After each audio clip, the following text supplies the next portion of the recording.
All right, folks, welcome back to Chapter 5, homework number 2. Let's get started on this. Question number 1, what is the concept of simple interest?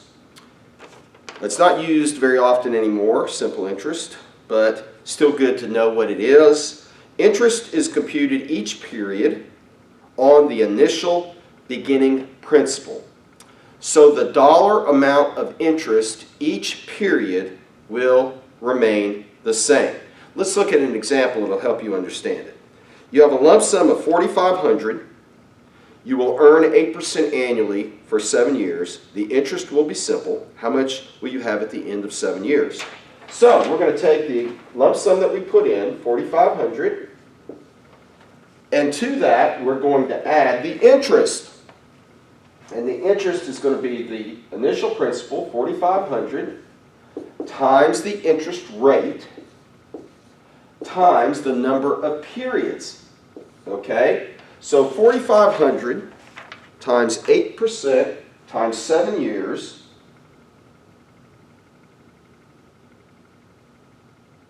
is equal to 2,520. We're going to add that in the 4,500, and what you get at the end of the period is $7,020.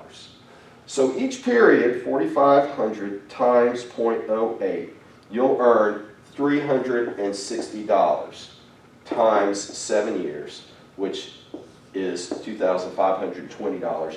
Each year, the amount of interest stays the same. It's $360. Now, what is the concept of compounding? Compounding involves adding interest earned each period to the principal that is used to compute the interest amount for each subsequent period. In effect, you earn interest on your interest.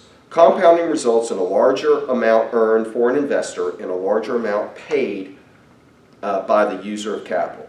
So let's answer question 2 using compound interest. Okay? So we have 4,500 times 1.08 raised to the 7th, and you get $7,712.21. And so you can see how much larger compounding is over time. So the difference of roughly $710.21 is interest that is earned on interest that is earned. So, for example, at the end of the first period, you would have 4,500. Let's make that look better. Where's my eraser? Right there in front of me. 4,500 times 1.08 equals 4,860. That is going to be your new beginning balance times 0.08. And let's get a calculator out and do that. 4,860 times 0.08. And your interest in the second year is going to be 388.80. And that compares with 360 in the first year. Okay? So what is the difference of $28.80? It's going to be $360 times 0.08. Let's make sure we get that. 360 times 0.08 is $28.80. So this $28.80, which ends up in here, is 8% on your interest payment from the first year, and it just grows every year. There you have it, compounding. All right. If you use compounding, what will be the difference between the amount earned by an investor or the amount paid by the user of capital, the borrower, using compounding versus simple? The amount is larger using compounding. All right, what are the 2 impacts of compounding as time extends? Okay, 2 impacts of compounding as time extends. The longer the time frame, the higher the amount of interest earned over the entire period, and the higher the amount of interest earned over each interim period. So compounding, as time goes on, you will earn more in total, and you will earn more every single period. All right, let's erase this so we can get to question 7.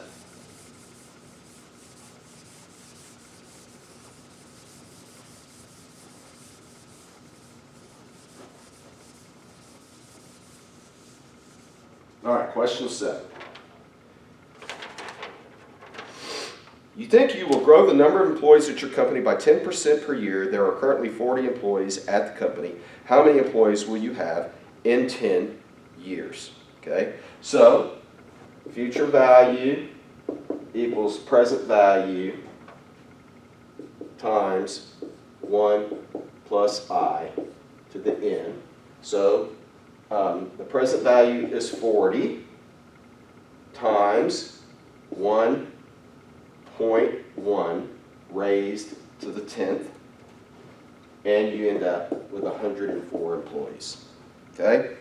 So think about all the planning that goes into having 104 employees. You better sell enough to pay the payroll.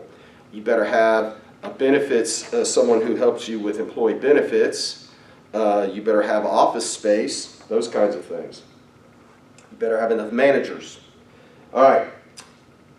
You currently have 5 restaurants. You would like to grow the number of stores by 8% per year. How many stores will you have in 7 years?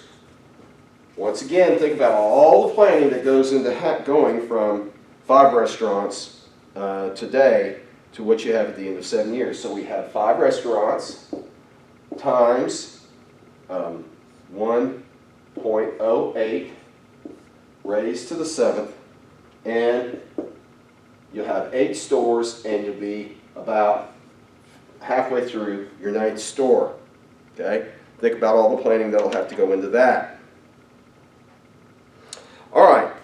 If interest rates go up, now these are relationships, and you know that relationships are very important in economics and in finance, and so you need to understand how these things work. If interest rates go up, what will happen to the ending amount if you start with a specified beginning amount?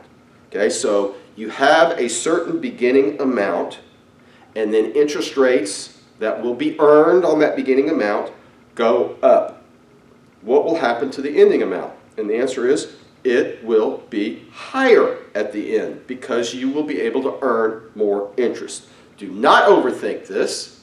Do not start introducing things that are not there. Here is the problem. You start with a certain amount of money. You thought you were going to earn 5%. Now you can earn 7% over a certain period of time, whatever that is, 5 years. The time doesn't change. The beginning amount doesn't change, but the interest rate goes up. What happens to the ending amount? It will go up. If interest rates go down, what will happen to the ending amount, all else being the same? The ending amount will go down, or it will be lower. Okay? If interest rates go up, what can happen to your beginning amount if you have a target ending amount and the time frame of the investment stays the same? So now, let's say that you want to have $1 million at the end of 10 years, and you think you can earn 5%, okay, on your beginning amount. So let's say that the $1 million ending amount doesn't change, and the 10 years doesn't change, but now instead of earning 5%, you think you can earn 8%. What will happen to the amount you have to put in at the beginning? And the answer is the amount you'll have to put in at the beginning will go down. You don't need as much in the beginning to get to your $1 million at the end of 10 years because you will earn a higher rate of interest. Okay.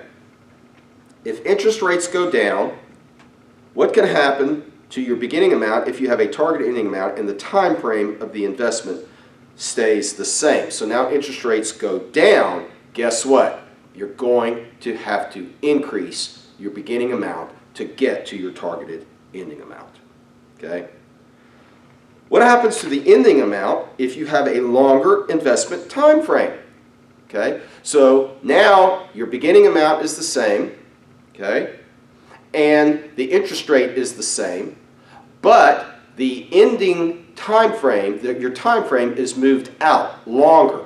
What will happen to your ending amount? It will be higher because it will earn interest for a longer period of time. What happens to the ending amount if you have a shorter investment time frame? And the ending amount will be lower. It doesn't earn for as long a period of time. What happens to the beginning amount if you have a shorter investment time frame and a targeted ending amount?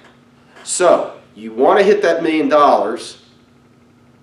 You're going to earn 5%. You thought you had 10 years. Now you only have 7 years at 5% to make that $1 million. What do you have to do with your beginning amount? You got to put more money in at the beginning. Okay? What happens to the beginning amount if you have a longer investment time frame and a targeted ending amount? Okay? So if your time frame extends, your targeted ending amount is the same, then you don't have to put as much money in at the beginning. Okay? The beginning amount can be smaller. All right, so that is homeworks 1 and 2, and we'll move on to homeworks 3 and 4 in the next clips. Peace out. Shalom.